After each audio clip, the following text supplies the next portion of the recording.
பதுக்க பதுக்க வா வா போம்.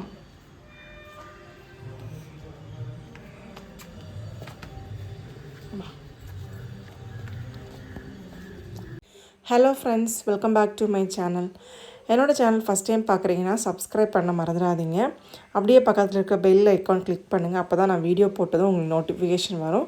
வீடியோ மிஸ் பண்ணாமல் பார்ப்பீங்க. வாங்க இப்போ வீடியோக்குள்ளே போகலாம். கார் வந்து எங்கள் வீட்டுக்குள்ளாடி ஏறாது. ஸோ அதனால் எங்களோட இன்னொரு இடத்துல தான் காரை வந்து நாங்கள் போட்டிருக்கோம். ஸோ அதனால் இப்போ நாங்கள் அங்கே தான் போயிட்டுருக்கோம். அங்கே போய் காரில் ஏறி அப்படியே நாங்கள் போக போகிறோம். ஹஸ்பண்ட் வந்து முன்னாடியே வந்துட்டாங்க.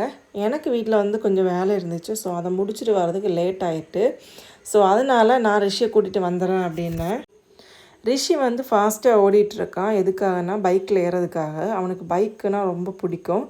காரை விட பைக்கு தான் அவனுக்கு ரொம்ப பிடிக்கும். ஸோ பைக்கில் போகிறதுக்காக இப்போ வந்து போயிட்டுருக்கான்.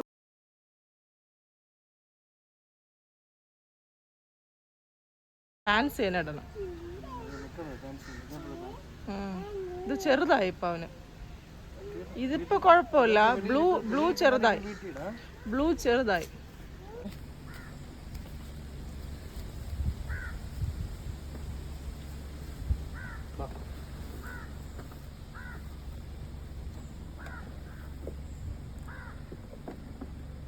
ബായ്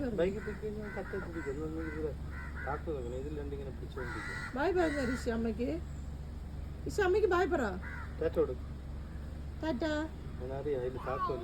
ഫ്ലൈങ്കിസ് ഇവിടെ എനിക്കെന്താ ഫ്ലൈങ്കിസ്.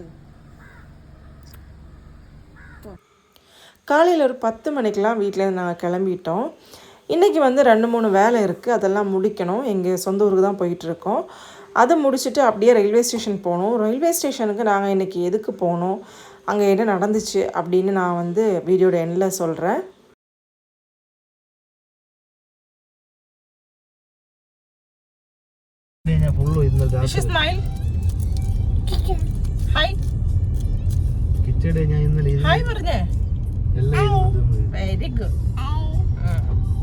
എനിക്കറിയാം കിച്ചടി ഇരുന്നാ ഇന്ന് കളയേണ്ടി വരും.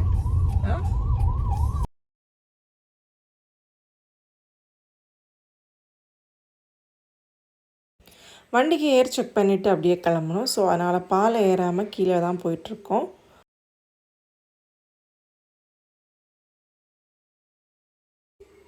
மண்டே மார்க்கெட் வந்துட்டோம். மண்டே மார்க்கெட்டுக்கு அடையாளம்னாலே இந்த கோயில் தான், ராதாகிருஷ்ணன் டெம்பிள். அப்புறம் இங்கேருந்து ட்ரெஷரி போகணும். ஃபஸ்ட்டு அம்மாவுக்காக ஒரு சின்ன வேலை இருக்குது ட்ரெஷரியில். ஸோ அதை முடிக்கணும். ஸோ அதனால் நேராக ட்ரெஷரிக்கு தான் போயிட்டுருக்கோம். அது என்னன்னு தெரியல, சொந்த ஊருக்கு வரும்போது ரொம்ப ஒரு ஹாப்பி ஃபீலு. மார்க்கெட் கிட்ட தான் ட்ரெஷரி இருக்குது. ஸோ ட்ரெஷரி வேலை வந்து 1/2 ஹவரில் எனக்கு முடிஞ்சிருச்சு. ஸோ அதனால் அங்கேருந்து நாங்கள் டக்குன்னு கிளம்பிட்டோம். இன்னும் நிறைய வேலை இருக்குது. ஸோ அதனால் அதெல்லாம் முடிக்கணும். அதனால் டக்குன்னு கிளம்பணும். இன்னும் நேராக வந்து நாங்கள் சொந்த ஊருக்கு தான் போக போகிறோம். அப்பா இருக்கும்போது வந்து இந்த மாதிரி காரில் நான் பெருசாக போனதில்லை. எப்போவுமே பஸ்ஸில் தான் நாங்கள் ட்ராவல் பண்ணுவோம். இந்த மார்க்கெட் ரோடு வந்தாலே எப்போவுமே இந்த கடையில் எல்லாமே ஏறி இறங்கி நிறைய திங்ஸ் வாங்கியிருக்கேன். இப்போ அந்த வழியாக போகும்போது எனக்கு அதுதான் ஞாபகம் வருது. இந்த கடையில் அது வாங்கினேன், இந்த கடையில் தான் நாங்கள் டெய்லி திங்ஸ் வாங்குவோம் அப்படிலாம் சொல்லிகிட்டே இருந்தேன். நாங்கள் இப்போ தலக்குளம் ரீச் ஆகிட்டோம். எங்கள் ஊரில் இருக்கிற ஒரே கல்யாண மண்டபம் அது இதுதான். ரொம்ப வருஷமாக இருக்குது. என்னோடய கல்யாணமும் இங்கே தான் நடத்தணும் அப்படின்னு எங்கள் அப்பா வந்து நிறைய வாட்டி சொல்லியிருக்காங்க. நடக்கலை. நிறைய பேரோட கல்யாணம் இங்கே தான் நடந்திருக்கு. ஏன் நாங்கள் இங்கே வந்தோம், உங்களுக்கு கல்யாண மண்டபம் காட்டுறதுக்காக நாங்கள் வரல. இதுக்கு பின்னாடி வந்து ரேஷன் கடை இருக்குது. ஸோ அதனால் ரேஷன் வாங்கிட்டு போகலாம், இங்கே வர வந்துட்டோம்லாம், சரி ரேஷன் கூட வாங்கிட்டு போயிடலாம் அப்படின்னு ரேஷன் ஷாப்புக்கு தான் வந்தோம். ஆனால் இன்றைக்கி வந்து என்னாச்சுன்னா வந்து கடை திறக்கலை. இன்றைக்கி வந்து கடை க்ளோஸு. ஸோ அந்த வேலை வந்து நடக்கலை. அப்புறம் இன்றைக்கி வந்து ஒரு நூலுக்கட்டு ஃபங்க்ஷன் இருக்குது. ஸோ அங்கே தான் இப்போ போயிட்டுருக்கோம். ஃபங்க்ஷன் முடிஞ்சு கொஞ்ச நாள் ஆயிடுச்சு. ஸோ ஃபங்க்ஷன் அன்றைக்கி எங்களால் வர முடியல. ஸோ அதனால் நாங்கள் இப்போ வந்து பார்க்க போயிருந்தோம். அப்படியே பார்த்துட்டு நாங்கள் கிளம்பியாச்சு அங்கேருந்து. இனி நேராக நாங்கள் போகிறது வந்து நாகர்கோவில் ரயில்வே ஸ்டேஷனுக்கு தான் போயிட்டுருக்கோம். இங்கேருந்து ஒரு 1/2 ஹவர் இல்லை ஒரு முக்கால் மணி நேரத்தில் போயிடலாம். இனி இந்த ரோடு வந்து நாகர்கோவில் போகிறது வர வயல், தெங்கு அந்த மாதிரி சூப்பராக இருக்கும். பார்க்குறதுக்கு இந்த ரோடே சூப்பராக இருக்கும்.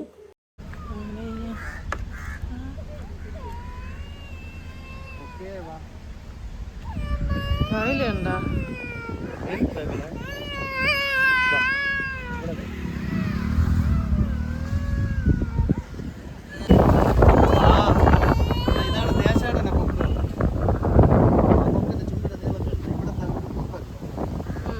പക്ഷികൾ കേട്ടിട്ടില്ലേ സീസൺ സമയത്ത്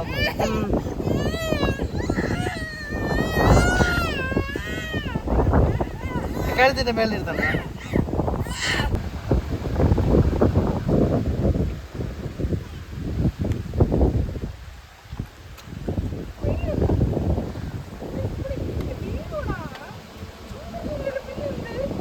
ചൂട് തൊട്ടോ കപ്പാറേ ചൂടുണ്ടോ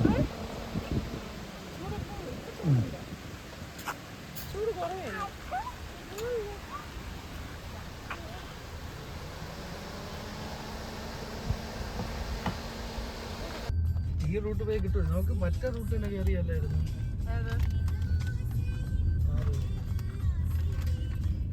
എവിടെ നീ വന്നേ நான் சொன்னது மாதிரி ஃபுல்லாக க்ரீனாக இருந்துச்சு. ஃபுல் விவசாயம்தான் இங்கே ஃபுல்லாகவே. வெள்ளிமலை கோயில் வந்து இங்கேருந்து கிட்ட தான் முருகன் கோயில். நான் இன்னொரு நாள் வந்து வெள்ளிமலை கோயிலுக்கு வர வந்து வ்ளாக் போடுறேன். கண்டிப்பாக பாருங்கள். மஸ்ட்டு விசிட் அந்த டெம்பிள். சூப்பரான டெம்பிள். இன்னொரு தடவை வரும்போது நான் கண்டிப்பாக போடுறேன். இந்த இடத்துலேருந்து கிட்ட தான் லெமூர் பீச்சு கணபதிபுரத்தில் இருக்குது. நான் லெமூர் பீச்சுக்கு போன வீடியோ வந்து நான் இந்த வீடியோட டிஸ்கிரிப்ஷனில் லிங்க் கொடுக்குறேன், செக் பண்ணி பாருங்கள். நாகர்கோவில் கிட்டே வந்துட்டோம். எனக்கு எப்போவுமே இங்கே வந்து வந்தாலே எனக்கு வந்து ஞாபகம் ஃபுல்லாகவே என்னோடய அப்பாவாக தான் இருக்கும். அப்பா கூட நான் எப்போவுமே வந்து இப்போ வந்து நான் தனியாக ஹஸ்பண்ட் கூட எல்லாம் வரும்போது இதெல்லாம் புதுசு மாதிரி எனக்கு தெரியுது.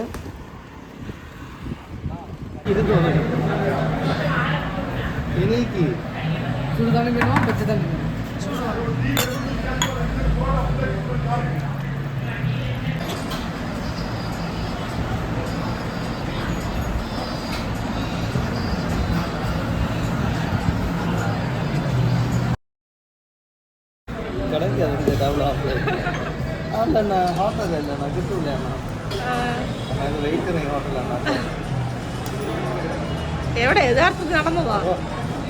10 മണി ആ വെച്ചേ.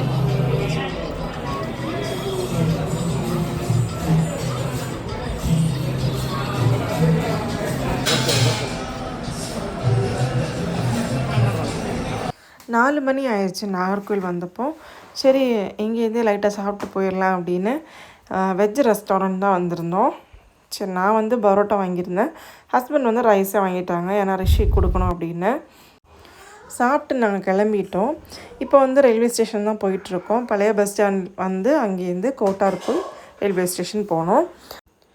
நாங்கள் வந்து நாகர்கோவில் ரயில்வே ஸ்டேஷன் தான் போயிட்டுருக்கோம். இங்கே வந்து நான் எப்படியும் ஒரு கொரோனாவுக்கு முன்னாடி வந்தது, ஒரு 5 இயர்ஸ் மேலே ஆயிடுச்சுன்னு நினைக்கிறேன் இங்கே ரயில்வே ஸ்டேஷன் வந்து.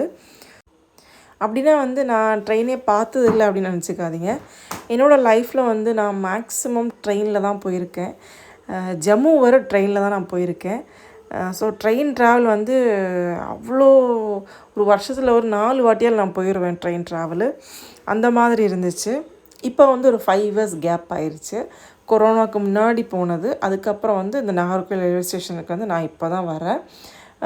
இதுக்கு முன்னாடி ஒரு 2 வருஷத்துக்கு ஒரு 3 வருஷத்துக்கு முன்னாடி ஹஸ்பண்ட் கூட சேர்ந்து நாங்கள் வந்து ஒரு சென்னை போயிருந்தோம். அதுதான் லாஸ்ட்டாக போனது. 3 வருஷத்துக்கு அப்புறம் தான் நான் வந்து ரயில்வே ஸ்டேஷனுக்கே போகிறேன். ஸோ നാഗർകോവിൽ റെയിൽവേ സ്റ്റേഷനിലേക്ക് ഞാൻ വന്ന് ரொம்ப നാൾ ആയിடுச்சு. മരിങ്ങനെ 2 ദിവസം മുന്നേ നമ്മളിവിടെ വന്ന് നിറച്ച് പാത്രങ്ങൾ വാങ്ങിച്ചു കോവിലത്തേക്ക്.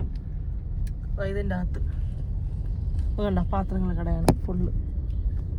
ഒരു തെരി പോലെയാണ്, മാറ്റം വരുന്നുണ്ട്. என் அப்பா இறக்குறதுக்கு 2 நாள் முன்னாடி நாங்கள் இந்த கோட்டாருக்கு வந்திருந்தோம். கொஞ்சம் நிறைய பாத்திரங்கள்லாம் வாங்கியிருந்தோம். அந்த கதையெல்லாம் பேசிக்கிட்டே வந்தோம். அப்படியே ரயில்வே ஸ்டேஷனும் வந்துருச்சு. நாங்கள் எதுக்கு இன்றைக்கி ரயில்வே ஸ்டேஷன் வந்திருக்கோம், என்ன விஷயம் அப்படின்னு நான் சொல்கிறேன். என் அப்பா கூட ஒன்றா ஒர்க் பண்ணவங்க பெஸ்ட்டு ஃப்ரெண்டு எங்களை பார்க்குறதுக்காக நேற்றுக்கு வந்திருந்தாங்க. ஸோ இன்றைக்கி அவங்க வந்து ஊருக்கு கிளம்புறாங்க. ஸோ அதனால் அவங்கள பார்க்குறதுக்காக நாகர்கோவில் ரயில்வே ஸ்டேஷன் வந்திருந்தேன்.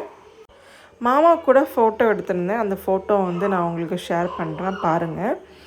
அப்புறம் இன்னொரு விஷயம், ரிஷி வந்து ட்ரெயினை பார்த்ததும் கொஞ்ச நேரம் அப்படியே பார்த்துக்கிட்டே இருக்கான். அங்கேயும் இங்கேயும் போகிற ட்ரெயின் எல்லாம் இப்படியே ஒரு ஒரு 5 மினிட்ஸுக்கு இப்படியே நின்று பார்த்துக்கிட்டே இருக்கான். அது என்ன பண்ணுது, ஏன் இப்படி போகுது, இதெல்லாம் பார்த்துக்கிட்டே இருக்கான். ஃபஸ்ட் டைம் தான் அவனை கூட்டிகிட்டு வரேன், அதனாலே இருக்கலாம்.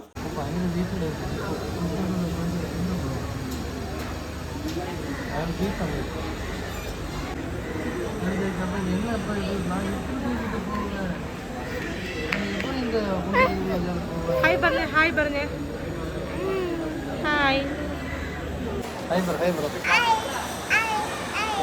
ரிஷி, ஹாய் பாருங்க.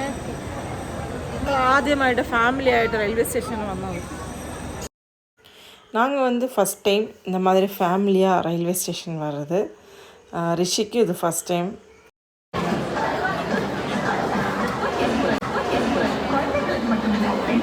இவங்க தான் அப்பாவோட ஃப்ரெண்டு. அப்பா இறந்து ஒரு 4 வருஷம் இருக்கும். என்னாலும் வந்து எங்களை பார்க்குறதுக்காக வந்திருக்காங்க. நாகர்கோயிலில் தான் ஸ்டே பண்ணியிருந்தாங்க. மாமாவோட பேரன் வீட்டில் தான் ஸ்டே பண்ணியிருந்தாங்க. ட்ரெயின் வந்து ஒரு கொஞ்ச நேரம் லேட்டாக இருந்துச்சு. ஸோ ட்ரெயின் வந்தும் டக்குன்னு ஒரு 10 மினிட்ஸில் வந்து ட்ரெயின் எடுத்துட்டாங்க. ரிஷி வந்து ஃபஸ்ட் டைம் ட்ரெயின் பார்க்குறதுனால ரொம்பவே ஹாப்பியாக பார்த்துக்கிட்டு இருந்தான். என்னடா இப்படி ஓடுது அப்படின்னு. சரி, மாமாவையும் நாங்கள் வந்து வண்டி ஏற்றி விட்டுட்டோம். அப்படி நாங்களும் கிளம்பிட்டோம் நாகர்கோயிலேருந்து. இப்போ அங்கே என்ன நடந்துச்சுன்னு பார்த்தீங்கன்னா, மாமா வந்து வண்டியில் ஏறிட்டாங்க. லக்கேஜ் வந்து எடுத்து வைக்கிறதுக்காக ஹஸ்பண்டும் ட்ரெயினுக்குள்ளாடி போயிருந்தாங்க. ட்ரெயினுக்குள்ளே போய் ஒரு 5 மினிட்ஸ் ஆச்சு வெளியே வர்றதுக்கு கூட்டனால. இந்த கேப்பில் ரிஷி வந்து ஒரு வழி பண்ணிட்டான். என்னன்னே தெரியல. ரிஷிக்கு நான் இவ்வளோ நாள் நினச்சிட்டு இருந்தேன், ரிஷிக்கு என்ன தான் ரொம்ப பிடிக்கும், பசங்களுக்கு வந்து அம்மாவை தான் ரொம்ப பிடிக்கும் அப்படின்னு. ரிஷி வந்து என்னை வந்து அடித்து தலையெல்லாம் ஒரு வலியாக்கி கீழே என்னை விடு விடு அப்படின்னு. நம்மளுக்கு விடவும் முடியாது, ஏன்னா வந்து ட்ரெயின் கிட்ட நிற்கிது. ரொம்ப என்னை ஒரு மாதிரி பண்ணிட்டான். எதுக்காகன்னா அவங்க அப்பா வந்து ட்ரெயினுக்குள்ளாடி போயிட்டாங்க, இதுதான் விஷயம். அதனால இவன் வந்து ஒரு வழி ஆக்கிட்டான் என்ன. இங்கே இதுதான் நடந்துச்சு, நான் எதிர்பார்க்காதது நடந்துச்சு. இது எனக்கு வந்து கொஞ்சம் ஷாக்காக இருக்கும். நீங்கள் நினைப்பீங்க இது பெரிய விஷயமே இல்லை அப்படின்னு.